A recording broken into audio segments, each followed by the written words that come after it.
I appreciate the opportunity to borrow the pulpit today, and thank the Kairoses and Mission Sue for inviting me. I have been here before, but how many people have ever seen me here before? It's been a couple of years. Huh? Okay, good. All right. Yeah, it's been a couple of years since I've been here. I'm really glad to be back. I can tell I'm at church because of the 4 rows over here.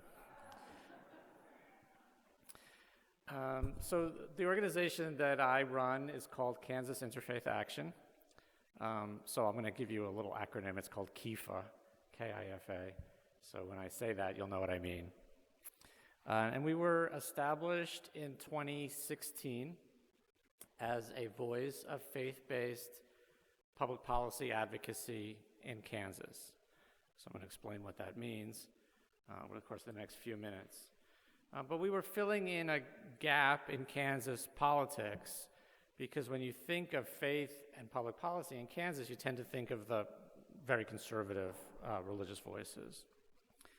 And that voice, that perspective does not represent many tens of thousands of people throughout the state who belong to churches, congregations like this one, whose voices were not being represented in the public square. Kansas doesn't have a council of churches, for instance, or any of the denominational public policy offices that some other states have. So we felt there was a gap there. I had worked for several years on climate change in Kansas, and we felt like we were in a position to address that need. So when we were thinking about what the mission of the organization would be, we were doing the sermon process, and we took our mission from somebody I think is, clearly one of the greatest Americans, Dr. King, who not only had a strong, we tend to see him as a piece of the dim and distant past, a clip from the Lincoln Memorial that's brought out every January, but we believe that he had a very incisive perspective on the ills that face our society and face our country, and an important prescription for addressing them. So Dr. King had what he called the 3 evils, which in his framing, racism, poverty, and materialism were kind of twins, and militarism. So we reframed that as racism and discrimination, poverty and economic injustice, violence, particularly gun violence, and climate disruption, which came to recognition after he died, but we feel pretty confident that he would include it in his, certainly as a pressing issue for our day, so we add that too. So I want to look at a little bit more. So we're saying that these are the ills that beset our society, and that we're trying to figure out ways, taking Dr. King's lead, to address them. So looking at the 4 evils a little bit more closely. So the first is racism, discrimination. So, those of us with the good fortune to be able to ignore this problem from time to time, this has certainly not gone away. The United States was founded on a racial basis. It's in the Constitution. All throughout history, it was, governance was for white people, and we see this was the 400th year. This is the 400th anniversary of the landing of the first set of slaves at Jamestown. From circumscribed opportunities from people of color to militarized policing in majority black neighborhoods, to the huge percentage of African Americans, particularly young African American males who are in the prison system. It's become blindingly apparent in the past couple of years, and has become apparent in the past couple of years, the incidence of violence between police and black people. This problem just doesn't go away by itself. And what white progressives need to understand is that there can't be social justice and there can't be economic justice without racial justice. So I'm going to say that again because it's really important. I want you to hear it. What we need to really understand and really take in is that there cannot be any social justice or economic justice without racial justice. And because the sin is ours, the responsibility for reparation and repentance is ours as well. And I specifically say this in a white church because if you look at the polling of white Christians, we're not where we need to be, even within the church, on racial issues. So to that category, we add the multiplicity of evils, discrimination that beset our society, particularly Islamophobia, anti-immigrant nativism, and homo and transphobia. And of course, we seem to be in an era where new avenues of white nationalism, white resentment that we thought or hoped had been overcome are sprouting again. And the murders of Jewish worshipers in Pittsburgh and in San Diego demonstrate once again that xenophobia and racism are deeply entwined with anti-Semitism. Kansas Interfaith Action bases our work on two ideas: that everyone is created in the image of God, and that everyone has the right to equal protection under the law. And you can say that to anyone on the political spectrum, and they can agree with those two positions. Which leads me to our second area, poverty and economic justice. So many people in our society these days are close to the financial edge. If it's not you, it's your children or your parents or the people who teach your kids or the people who care for your parents. No one is more than 6 degrees separated from precarity, and usually it's 1 or 2. 1 in 7 Kansans live in food insecurity, and the combination of a lack of affordable housing and the high cost of health care means that only 39% of Americans would be able to meet an emergency that cost $1,000. 39% of Americans would be able to meet an emergency that cost $1,000. The 400 wealthiest Americans own more wealth than the bottom 64% of the American population, and it does not happen by accident. It's the result of 30 years of policy, moving wealth from the bottom to the top. And this is not how the wealthiest country in the history of the world should be governing itself. Violence and militarism. In the Riverside Church sermon a year before he died, Dr. King said that quote, a nation that continues year after year to spend more on defense than on programs of social uplift is approaching spiritual death. With a military budget the size of the 7 next countries combined and 800 military bases in 70 countries, we have a lot of hammers with which to look for nails. $5 trillion in war spending over the last 18 years. Couldn't all that money be put to much better use fixing our roads and bridges, educating and feeding our children, and building our clean energy future? And I put it to you that the best way to honor Veterans Day, the best way to honor veterans is to stop making more of them. And so without, so within, we live in a society racked with fear of each other and armed to the teeth. Anyone without a criminal record can carry any kind of gun they want, anywhere they want, without training or permit or consideration for those of us who don't want to live in such a society. And as statistics show, the good guy with a gun myth is just that, it's a myth. And weapons are far more likely to be used for domestic violence or for suicide than for self or home protection. And it's another thing for Veterans Day because of the increasing incidence of suicide amongst our veterans. Kansas has amongst the laxest gun laws in the country. And to this, we have added the ability to carry guns, concealed weapons, without training or permit onto our state-owned college campuses.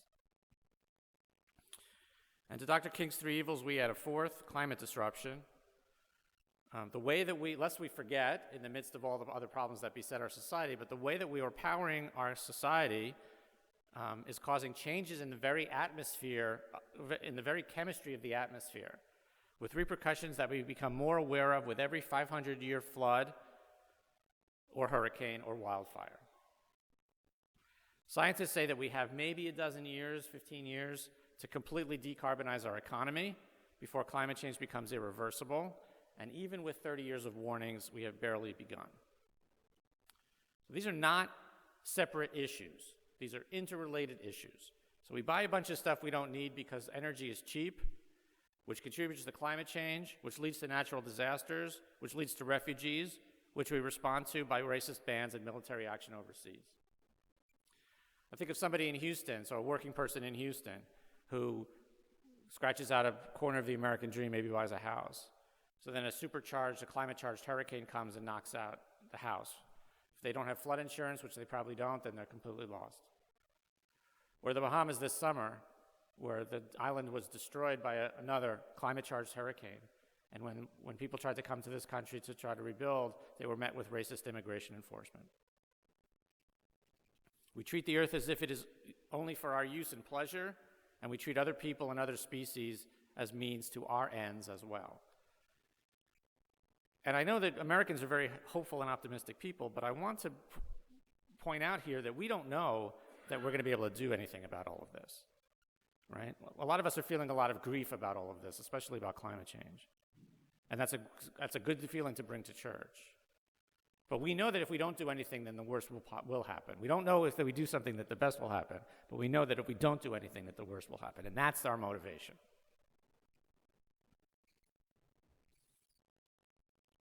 We have two choices right now.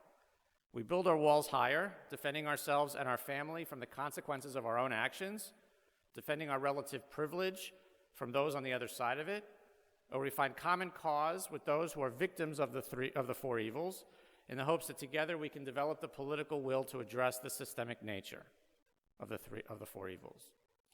It may require us to give up some of our material advantages, and will not be easy or certain, but it will be right, it will be just, and it will be what God wants us to do. The way that Kansas Interfaith Action addresses these issues is by being a voice for moral public policy in Topeka. So we work on the state level, by building a multi-faith force across the state of people of faith and conscience to advocate on behalf of those who don't have the political or economic power to advocate for themselves. So anything that comes up, I'm a registered lobbyist in Topeka. I like to say that my client is God. He doesn't pay well, but the benefits are great. And we work in coalitions. So anything that comes up that's under the four evils, we work on, which seems like a lot, but we work in coalitions most effectively.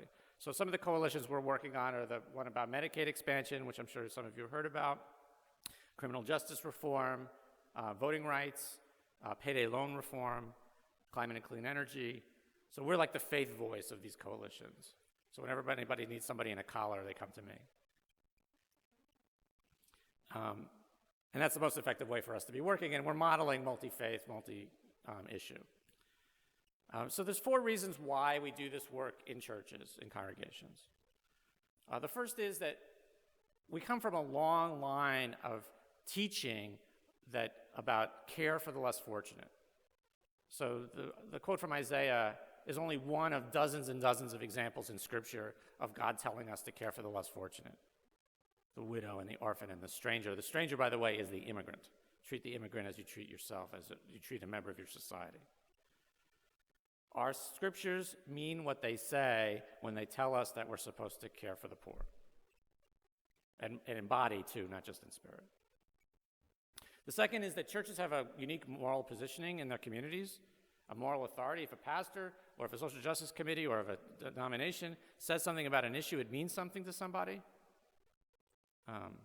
The third is that churches teach community, teach responsibility for each other, which is something that we desperately need in this day and age. We've been imbued with this ideology of hyper-individualism for the last 40 years as the connections between people have been picked apart. Congregations are countercultural in that way. They teach that we care about each other. KIFA is trying to just take that outside the walls of the individual church and take it through the faith community as a whole, based on our shared values. And the fourth reason is because there's a Hebrew word that I think captures this uniquely well, which is tikkun. So it means repair. So it's a tikkun, a repair on bad religion, or religion that is not in keeping with our values. It's religion that is intolerant or uncompassionate. What we're doing is we're representing the best of our faith tradition of compassion, of tolerance, of love. And we do this through advocacy. Now, this is another topic, another kind of term that needs to be defined. So advocacy is trying to change public policy. And some people think that that doesn't belong and that's too political, it doesn't belong in the church. But the way that we the way that we see it is that advocacy is one of the three legs of faith development. So the first one is personal spiritual development, so what Christians call salvation. The second one would be mission work, so addressing addressing evils in the world, addressing wounds, trying to heal what is broken. And the third is advocacy. So mission and advocacy go really well together, because where mission work cleans the river, advocacy looks up the river to see why it's polluted in the first place and attempts to address the causes. And this is not something that's unusual. The PC USA agrees with everything that I'm saying, and every position that Kifa takes in the Topeka is completely in keeping with the teachings of your church. Here's a quote from the Directory of Worship, Chapter 5. So I come with receipts.